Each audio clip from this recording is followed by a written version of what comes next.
जम्मू कश्मीर, आप कहते हो 370 निकाल के हमने शांति कर दी।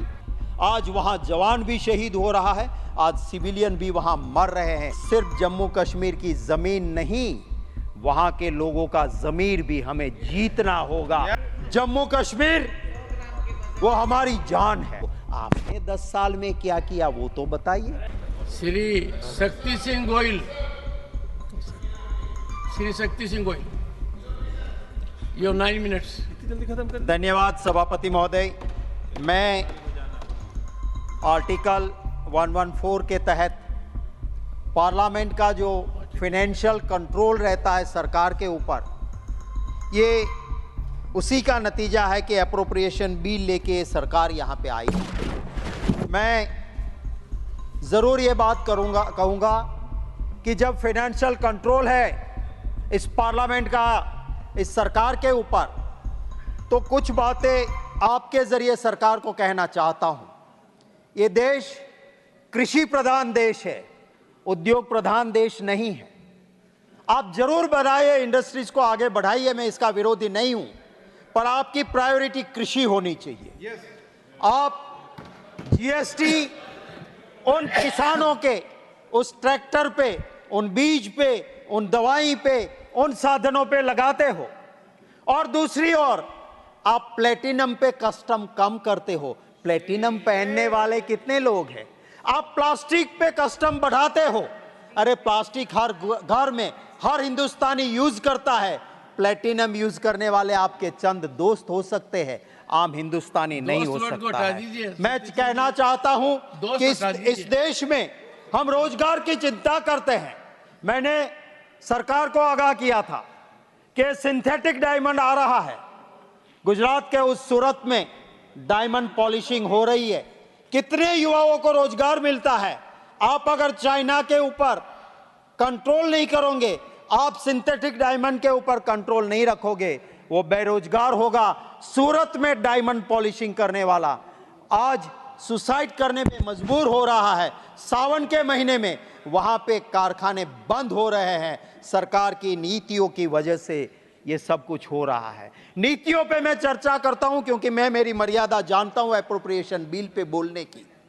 पूरे एशिया में largest ship breaking yard Bhavnagar के अलंग में था। आज वो अलंग की हालत क्या करके रख दी है आपने। प्लॉट पड़े हैं, शिप वहां नहीं लग रहे हैं, वो आपकी नीति की वजह से है। बांग्लादेश में शिप ब्रेकिंग यार्ड चल रहा है, पाकिस्तान में चल रहा है, ताइवान में चल रहा है, और मेरे देश में गुजरात के उस अलंग में शिप ब्रेकिंग यार्ड क्यों नहीं चल रहा है? आपको थोड़ा सोचना होगा। मैं जरूर ये कहूंगा कि आप जब स्पोर्ट्स की बात करते हो, आप रमत की बात करते हो, आपकी नीति कैसी होनी चाहिए?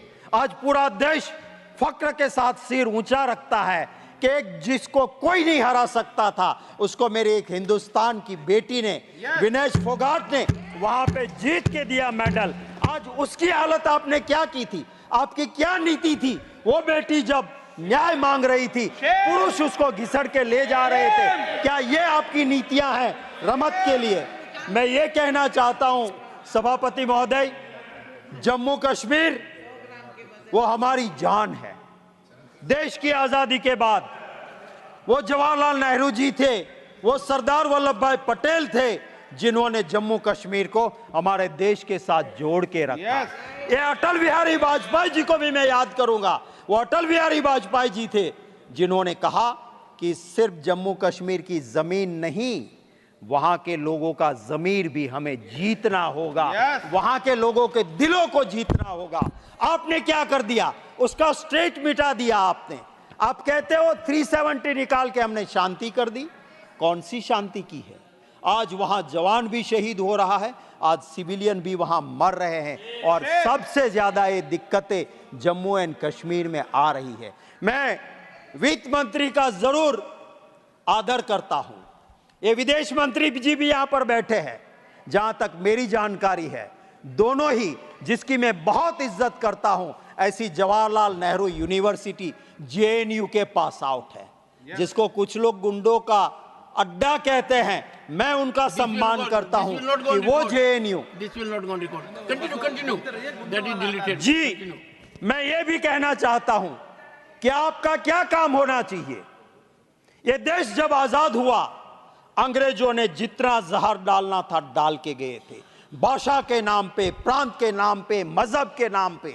और इस देश के अंदर सभापति महोदय एक सुई नहीं बनती थी, सुई हमें बाहर बनाने भेजना पड़ता था। इस देश के अंदर गेहूं अमेरिका से आते थे, लाल कलर के गेहूं, PL 480। इस देश को जहां सुई नहीं बनती थी वहां हवाई जहाज बनने लगे, IIM ITIs बने। जहां पे गेहूं बाहर से लाते थे वहां हरित क्रांति हुई, हम धन धान के भंडार बाहर भेजने लगे। ये वही सरकार आई जिसने ये नहीं कहा कि अंग्रेजों ने खड्डे खोड़े हैं, मित्रों मैं क्या कर सकता हूं, ये नहीं कहा। उन सरकारों ने काम किया और देश को आगे बढ़ाया। कभी ये नहीं कहा, कभी ये नहीं कोसते रहे कि पिछली अंग्रेजों ने ये किया वो किया, हम क्या करें। नहीं, करके दिखाया। आज की ये सरकार 10 साल खत्म होने के बाद भी गाली देते हैं पुरानी सरकारों को। आपने 10 साल में क्या किया वो तो बताइए। अरे आप पुरानी सरकार को गालियां देते हो, जहां अटल बिहारी वाजपेयी जी भी रहे, जहां चंद्रशेखर जी भी रहे और सरकारें भी रही, आपको उनकी अच्छी बातें दिखाई नहीं देती है। मैं ये जरूर कहूंगा कि आज आप जो GST का, कल ही मेरा क्वेश्चन था सभापति महोदय, GST में जितनी गड़बड़ियां हो रही है, आप टैक्स का नया स्ट्रक्चर लेके आते हो, पर पुराने स्ट्रक्चर में कौन चोरी कर रहा है इसको पकड़ने की आपकी अपनी काबिलियत होनी चाहिए। मैं सभापति महोदय, ये जो एप्रोप्रिएशन बिल में कोऑपरेटिव सोसाइटीज के लिए भी आज हम मंजूरी दे रहे हैं, कंसोलिडेटेड फंड में ले जा रहे हैं। जिस सरकार में पहले एग्रीकल्चर एंड कोऑपरेटिव साथ था, वो एक दूसरे को कॉम्प्लीमेंट करते हैं, कॉम्पीट नहीं करते हैं। एग्रीकल्चर के साथ कोऑपरेटिव सोसाइटीज था, आज होम के साथ। क्या डंडा चलाना है कोऑपरेटिव में? होम के साथ कोऑपरेटिव्स क्यों हो रहा है? और ये क्या हो रहा है? जब बैंकिंग रेगुलेशन एक्ट कहता है कि 8 साल से ज्यादा कोई डायरेक्टर नहीं रह सकता है, मुझे दुख है कहते हुए कि अहमदाबाद डिस्ट्रिक्ट कोऑपरेटिव बैंक में 14-15 साल से चुनाव ही नहीं हुआ है। जहां पहले इस देश के अभी बैठे हुए गृह मंत्री, सहकार मंत्री उसी बैंक के चेयरमैन हुआ करते थे। 15 साल तक चुनाव नहीं होता है, कहीं देखा है आपने? वही डायरेक्टर जाते हैं। बैंकिंग रेगुलेशन एक्ट का आप क्या कर रहे हो? सच्चाई तो यह है कि अमूल जैसी, जिसने इस देश को एक बहुत बड़ा नाम दिया विदेशों में भी, जो अमूल है, वहां का चेयरमैन क्योंकि आपकी पार्टी का नहीं था, आप तोड़ के ले जाके वॉशिंग मशीन में डाल के उसको आपका बनाते हो। क्या ये कोऑपरेटिव्स का काम है? कोऑपरेटिव सोसाइटी का क्या ये काम है? शर्मनाक। क्या ये काम है कि आप मैंडेट दोगे पार्टी का? अरे कोऑपरेटिव सोसाइटीज में कभी भी सभापति महोदय राजनीति नहीं आती थी। राजनीति से ऊपर उठ के सब साथ मिलके काम करते थे। सभापति महोदय, इसी एप्रोप्रिएशन बिल में हम डिफेंस को पैसे दे रहे हैं, मुझे खुशी है। ये जय जवान जय किसान जय पहलवान वाला देश है। मैं कंक्लूड कर रहा हूं सर, नीति आपकी ऐसी होनी चाहिए कि जो जवान आपके वहां भर्ती होता है देशभक्ति के लिए आता है। हम चैन की नींद सोते हैं तो उन जवानों की वजह से सोते हैं। और वहां पे अगर आप अग्निवीर जैसी स्कीम लेके आओगे तो इस देश की सुरक्षा का क्या होगा? इसी चिंता के साथ मैं आपका दिल से धन्यवाद करते हुए मेरी बात खत्म करता हूं।